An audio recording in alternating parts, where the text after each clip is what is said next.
against that. What this is about, though, is that this has become a primary subsidy as to why mass migration is happening. It's a forcing function, right? And so let's just be very clear. If you come here, legally from Vietnam, you want to send money, that's not the problem. The problem is that therefore the Mexican government is financially incentivized to keep the invasion going. That's why remittances are so important. We're not trying to be cruel or unusual. It's that the Mexican government has turned a blind eye for quite some time, and it's literally tens of billions of dollars. Okay, I want to play two pieces of tape here. First is 252. I don't know who she thinks she is or what cards she thinks she's holding, or she's saying that she'll unleash the cartels against us. That's the only card she really has. Play cut 252.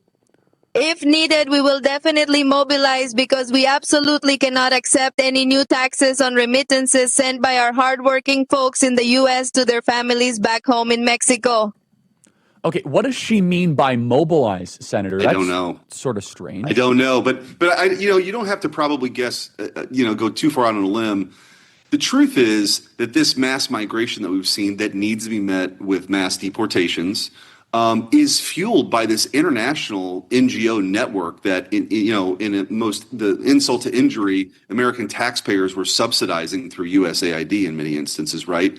But they know exactly what they're sending a signal. She's sending a signal that in the United States, it should be no coincidence this happened around the time that the LA riots were starting, that somehow this is it's a threat. I don't know exactly what it means, but we're going to mobilize. I don't know what that means, but she shouldn't be doing it, and we don't take threats kindly in this country. I know I don't, and that's why I think that this issue, which was important anyway, I think becomes even more front and center because of her comments.